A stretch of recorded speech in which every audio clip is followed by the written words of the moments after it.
Yo, what's up mga kajugol? So ngayong araw, dito tayo sa likod pero pupunta tayo sa harap. Magpapak tayo ng orders. Ayan, so tatry ko i-vlog tong buong araw na to.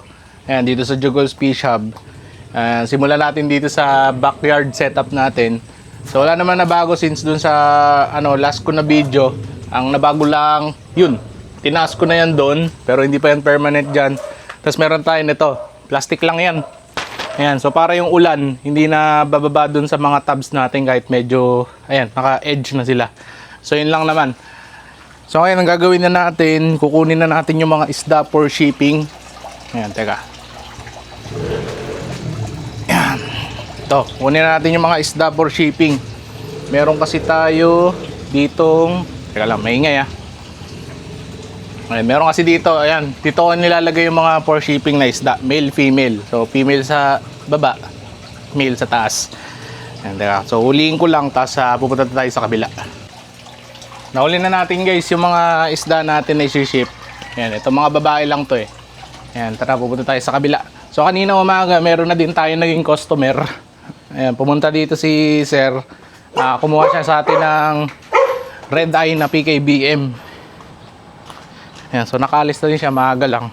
Ayan, so ngayon magpapak na tayo ng orders. Medyo madami kasi ngayon. So ayun, shoutout kay Sir sa Davao. So napakadami in order. So ito proof guys ng shipping namin to Davao. Ayan, so babalitaan din namin kayo kung ilan yung, syempre, kung okay ba lahat, di ba? So itong mga isda dito, kinondisyon namin ng 2 days. 2 days lang. Tapos papadala natin ng Davao. So ito pa iba nating ship. So ito red eye, isang customer yan. Tapos ito yung kasama nung kay Sir. So ito yung male and female niya. So ito yung male, female. So ito na yung packaging materials natin. Tapos ito mga PKBM, ship din natin to ngayon.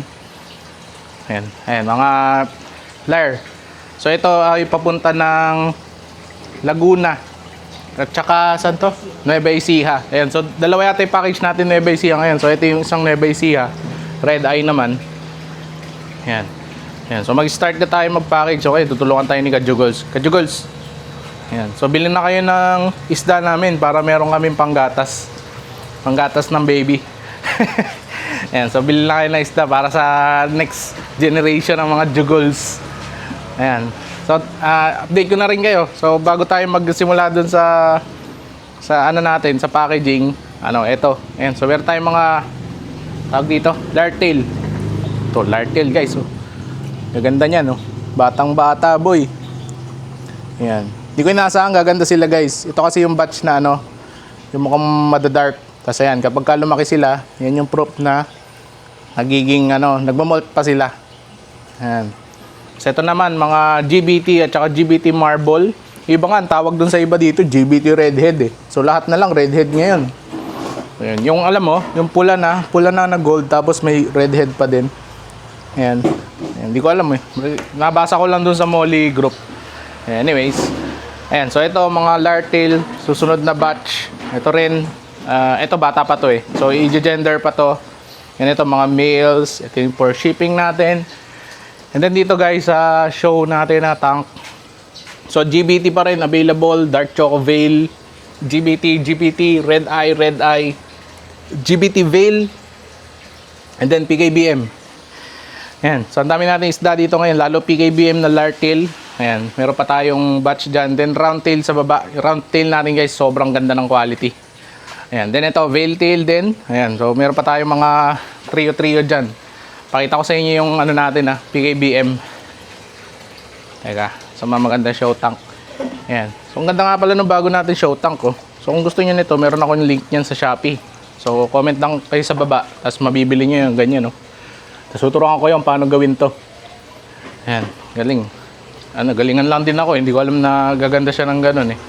Ayan, so ito yung mga PKBM natin guys. Ito yung adult size. Ayan.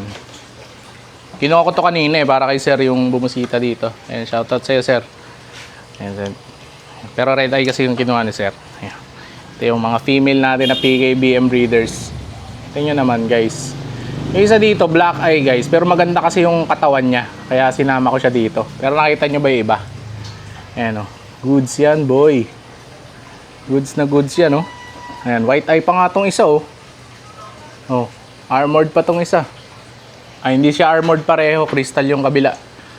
Ayan. Pero ito, mga susunod natin breeders guys. Dahil wala pang kumukuha. Pero meron pa tayo doon sa sulok. Ayan. So dito, kasi balik na nga natin doon. Babalik na natin dito. So dito ako kinukuha yun guys. Lahat ng pinili ko for breeding nandito. PKBM.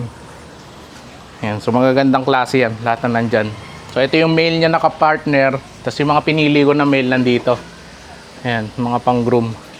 Yan, kasi ang dami guys eh. Kung lahat kukuhanin ko, tapos hindi ko naman papupokusan. Kasi sinasabi ko doon sa mga mag-show, hindi ako kumukuha ng pang-show. So mostly for breeding ang target ko.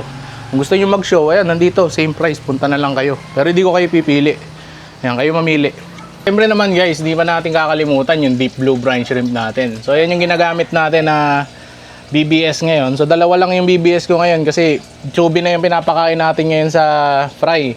Pero BBS guys, the best deep blue. Kasi talaga, yung growth ng fry, saglit lang. Ayan. So, from ganito, magiging fry na kagad ng ganyan, no? In 1 week lang. Ayan, tingnan yung difference. Ayan, then sa isang, in 2, ay ano na pala to, 1 month, pero 2 months, malaki na kagad. So, ayun. So, shoutout kay Mr. MR Gapi ng Deep Blue Brine Shrimp sa pagsuporta sa Jugols Fish Hub. Yun, so punta na tayo. Dala ko na yung mga gamit natin. What's up guys? So ikwento ko lang sa inyo kung bakit ba ganito kaarte yung packaging namin dito sa Jugols. Bakit ba ganito kadami yung layers ng ating package? Lalo na hindi naman kami LBC, lalo na Flash Express lang yung gamit namin na courier. So bakit nga ba? So dati nung nagsisimula ako mag-isda, ayoko pa ng PKBM noon, umorder ako ng PKBM. So tatry ko lang. Ayun, so red eyes kasi talaga yung target ko noon sa Balloon Molly. So hindi ako nag-aalaga ng isda na hindi ko gusto.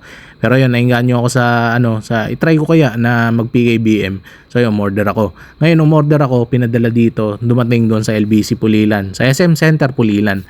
So pinick up ko. Ngayon, nakakahiya. Sabi nung ano daw ba yung nung bantay doon, ano daw ba yung in-order ko? Bakit ang baho? So nung inabot sa akin yung box guys, lusaw yung box, basa at mabaho kasi may patay na isda, butas yung plastic. So nakakahiya guys, sobrang nakakahiya. So kaya ganito ang aming packaging, kahit na Flash Express lang, ini-ensure namin na quality yung serbisyo na mare-receive nyo. So medyo mahal yung shipping fee namin, siguro ng 50 pesos kesa LBC, pero kita nyo naman yung packaging guys. Hindi kayo magsisisi, auto refund pa kami basta may unboxing video, walang kaproblema. So yan yung ino-offer namin service para sa inyo. Tapos na tayo magbalot. So eto na. Ayan, ito na yung delivery natin. Maraming salamat sa mga order sa atin. So 3 yung Nueva Ecija dito, isang Laguna, nahulog pa. At saka Davao, 2 box yung Davao dyan. Yun. Ayan, kasi ang dami nilang in-order eh. Wala tayong malaking kahon. Tsaka masulit guys kapag 2 kahon kaysa yung isang malaking kahon. Para hindi siksikan yung isda, hindi naiipit yung mga ibang nasa ilalim. Ayun yung experience namin kasi dati nagpadala kami ng punong-puno na na styro, ayun, naiipit. Pero yun nga, sinasabi ko, nasa courier yung paano nila i-handle yung gamit nyo. So yun, quick update lang tayo dito. So naglinis ako dito. Ito.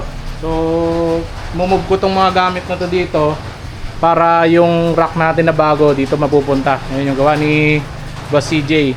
So dito natin lalagay yun. Sakto yung rack kapag hanggang dito siya. Hanggang dito lang din yung rack natin dito. Ayan. So titingnan pa rin natin kasi pwede naman natin ipamove yung mga outlet, wala namang problema doon. Ayan, papamove na lang natin yung mga outlet kung sakali para hindi siya nakatapat sa tubig, para hindi walang risk na mabasa yung mga outlet. Ayan, nakaano lang naman yan, naka-drill lang Ayan, talagang pwedeng ibahin yan. And then ang air system natin, naka-ready na rin yan. Kabibili lang tayo meron pa pala akong sobra doon na air hose. Kaya ready na talaga.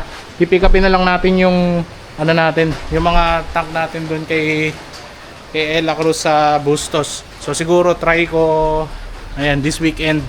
Okay. Ayan, simulan natin today. Pero yun lang guys. Yun lang yung update natin. Sana nag-enjoy kayo dun sa pagbabalot namin. And ayun nga, so maraming salamat sa mga nag-order tsaka nagtitiwala sa Jugols. And then order pa kayo para may pamgatas yung anak namin. Ayan, so yun lang. Maraming salamat sa panonood. Don't forget to like and subscribe. And see you on our next video.